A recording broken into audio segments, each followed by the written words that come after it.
शांति से चुनाव हो।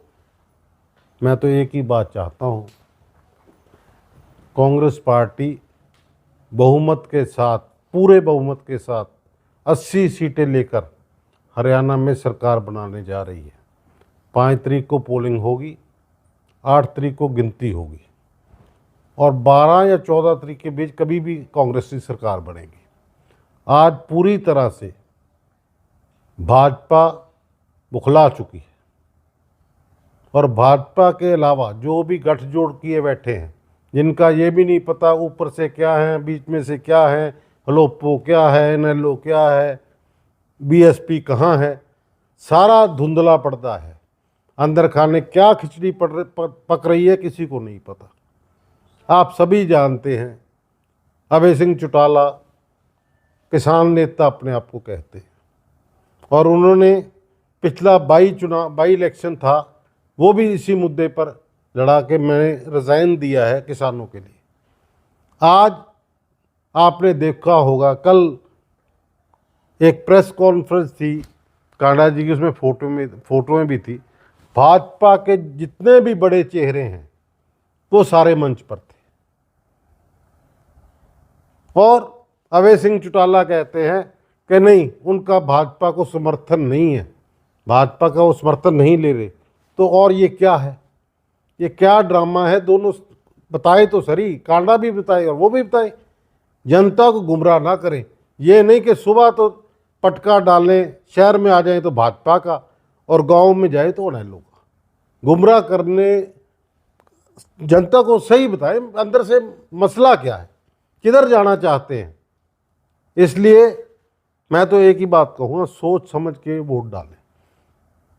कांडा जी ने आज तक अब घोषणा पत्र निकाला है, आप पढ़ के देख लिए, सारा झूठ का पलंदा है।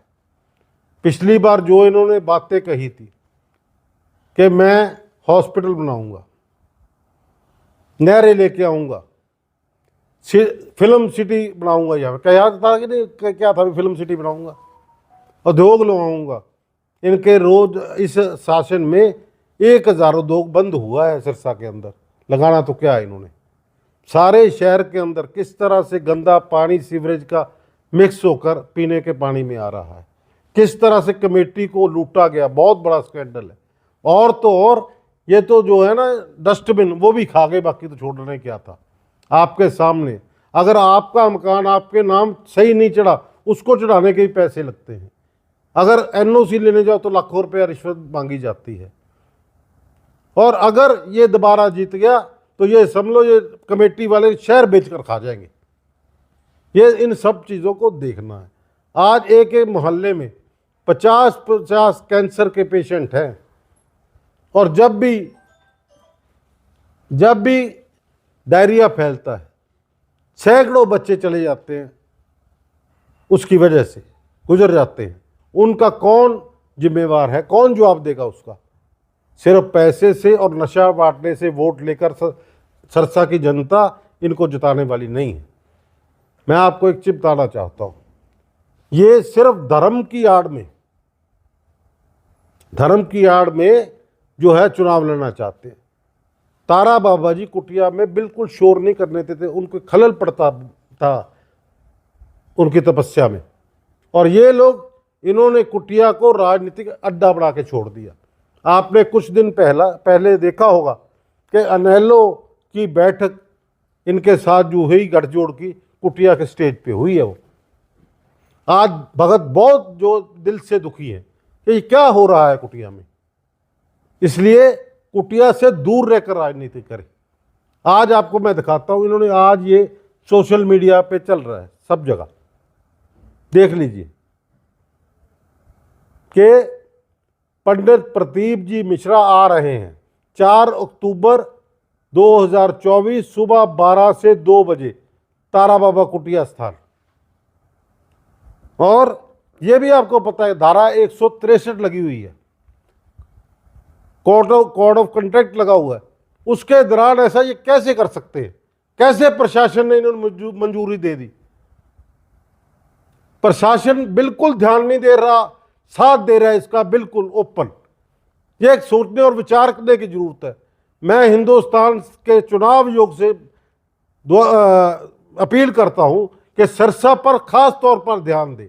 यहां करोड़ों रुपया बांटा जा रहा है दिन रात, लोकतंत्र का मजाक बना रखा है। इस पर पूरा ध्यान दे और इसके रोक लगाई जाए, और जहां जहां से पैसा ये उठवाता है वहां पे जो है सुरक्षा लगवाई जाए, और इसकी हर गाड़ी चेक होनी चाहिए, बेशक खुद के परिवार की गाड़ी हो, बेशक इसे उनकी गाड़ी हो।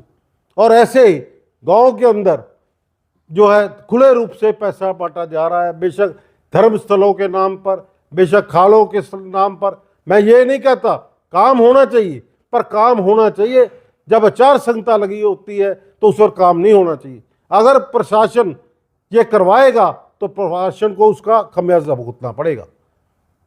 मैं प्रशासन से अपील करता हूं, आग खोलकर चुनाव कराएं, अच्छा चुनाव कराएं, क्योंकि लोकतंत्र तभी जिंदा रह सकता है अगर सही चुनाव हो तो।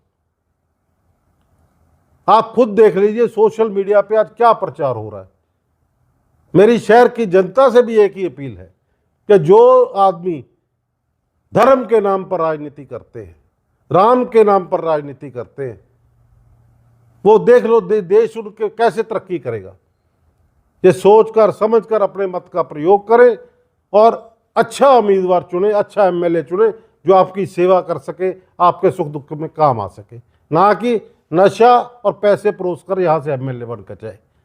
धन्यवाद। जय हिंद।